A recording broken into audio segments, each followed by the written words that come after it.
The Philadelphia 76ers have officially turned a page to the NBA offseason and have laid the foundation for the belief that Nick Nurse and Daryl Morey are continuing to remain in their positions. Now, with this being said, there was an interesting report that surfaced that I believe there's a little more to the story than we do know, and why the stars are aligning for Nick Nurse to be the fall guy moving forward. I'm going to break down exactly why this is the case and why I think it is eerily similar to a situation that we saw go down in the NBA this season with the Memphis Grizzlies, which obviously resulted in the late season firing of Taylor Jenkins shortly before the playoffs. Going to dive into exactly why that is the case there. But as always, I want to remind you guys to make sure you are hitting that subscribe button here.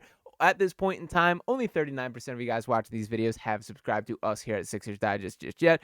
There are better days on the horizon for us here as a Sixers Digest family, and want as many of you as possible a part of the journey here. So as we count down and wait for that fateful NBA draft lottery, we're going to keep it rolling and talk some coaching at this point. So I want to start off with this report from Michael Scotto of Hoops Hype here that came pretty shortly after the season did end, and he writes, while Daryl Morey publicly stated that he and coach Nick Nurse are both returning to Philadelphia next season, there's an expectation that Nurse's assistant coaching staff will see changes this offseason, league sources told Hoops Hype. Now, for starters, I think the Sixers have done a pretty excellent job building out their assistant coaching staff over the past several years. There's success stories like Sam Cassell, who's now doing his thing with the Boston Celtics and probably on the verge of a second championship over there very potentially. A guy like Brian Gates, I think, was excellent this season for the Sixers, even amid all that. He essentially served as like a defensive coordinator, really vocal within the team. There's a Bobby Jackson, another guy that jumps to mind there. They've had some really nice pieces as far as assistant coaches, some really like strong basketball voices with that. But what this says to me is management is getting involved a little. That there is a shift going on behind the scenes, and why I want to compare that to the Memphis Grizzlies is because that's exactly what happened this past offseason in Memphis. Now, we all know the current situation for Memphis, and while they are prepared to face off with the Dallas Mavericks with the hopes of keeping their NBA playoff hopes alive, remaining and keeping their season before being eliminated, the fact of the matter is we kind of knew the deal, that there was not this high level of optimism for Memphis. And even if you want to squint and subscribe to the theory that a coaching firing could provide a spark to the team that turns the season around, the reality is I think this is a roster problem with Memphis. So there are flaws. John Morant has his concerns, and all these other conversations. The firing was not made with the intention of getting the team back on track, is my take. The firing was made because they believed it was the end of the Taylor Jenkins era. And what surfaced immediately following that was some pretty interesting stuff for how the groundwork was laid beforehand. So to dive into the ESPN article that came out after the fact, it writes, offensively, the Grizzlies had become something of a science experiment this season, offering glimpses at how several radical offensive concepts from Europe and spacing principles found in hockey and soccer would work in the NBA, but also how difficult it is to get full buy-in from players to implement them. There were two architects and one supervisor. Jenkins, charged with blending the competition with the competing visions.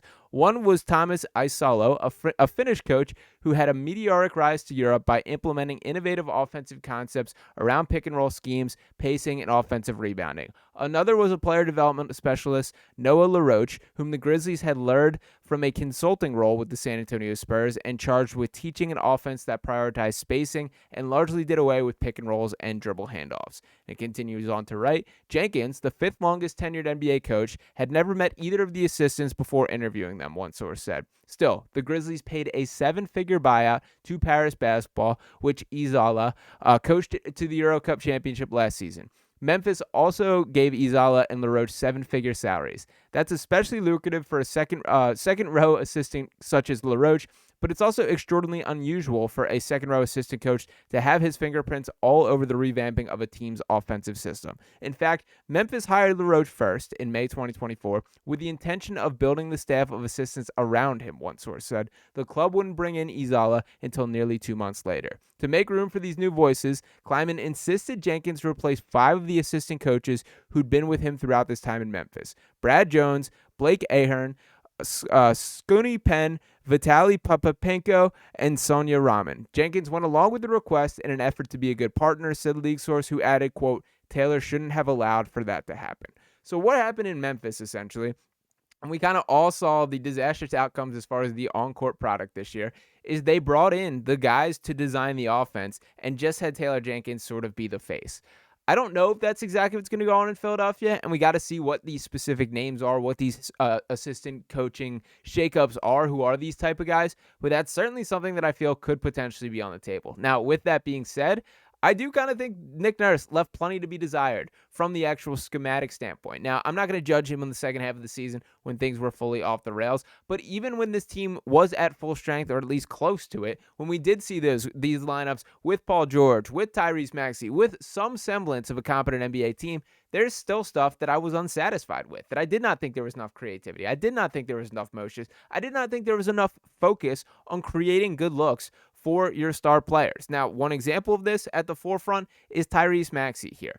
And for Tyrese Maxey, shout out Austin Krell of On Patterson, who tweets out, the Sixers set a new record for most starting lineups in a season. That, to me, practically absolves Nick Nurse of this disastrous season. But he doesn't escape criticism for Tyrese Maxey's drop in efficiency. And some of these stats that he point out, you can sort of see the regression here from Maxey. And it was pretty clear. It was a really interesting season for Maxey, that he was a guy who, there was a stretch where he played like a legitimate all-star, the Tyrese Maxey that we know, but there were plenty of ins and outs beyond that in which he did regress, that he did look frustrated out there, and there were some concerning factors with his game. That does not entirely fall on the shoulders of Nick Nurse, but it certainly partially does. And a guy like Paul George, sure, the injuries were a factor. Sure, that there was a guy that even at his best did not look like the $50 million version of Paul George the Sixers were hoping, but Nick Nurse has to at least wear some of that as well. Paul George, even at this age, even this version of him, is one of the more efficient spot-up shooting players in the NBA.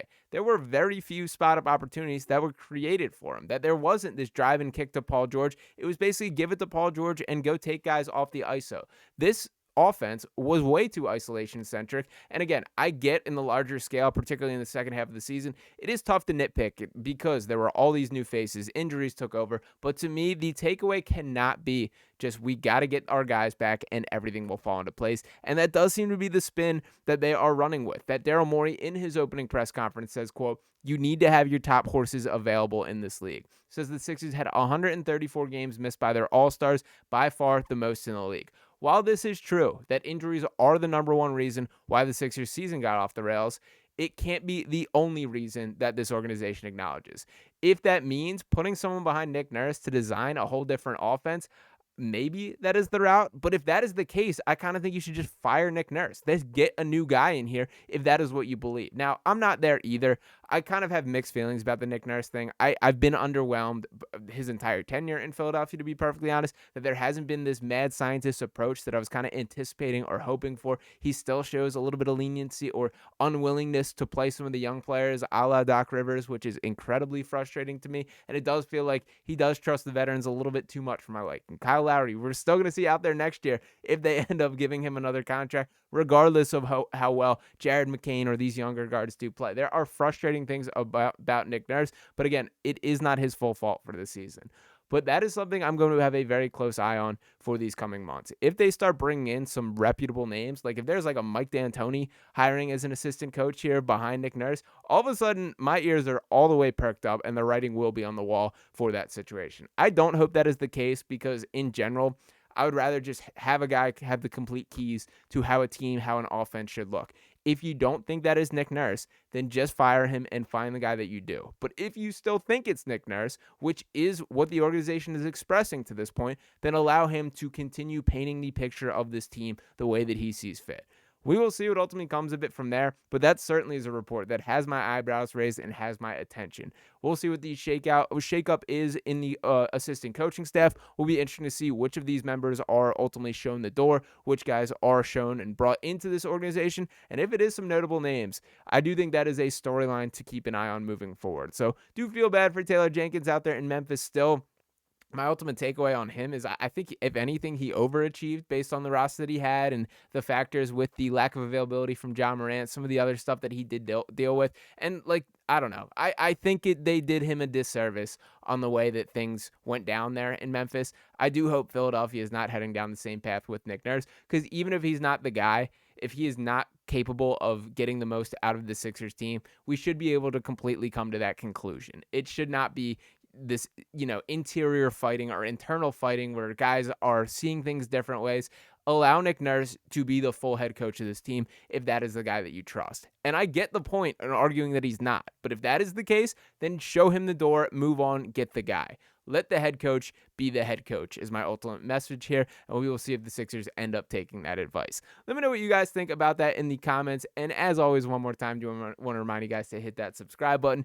39% of you guys watch these videos is all that is subscribed to this point. Once again, I do believe there are better days on the horizon for the Sixers world, but that is an interesting storyline to keep an eye on moving forward. Appreciate each and every one of you guys tuning into this video here. Make sure you're hitting that subscribe button, dropping a like on this video. We'll be back talking with you next time. Peace.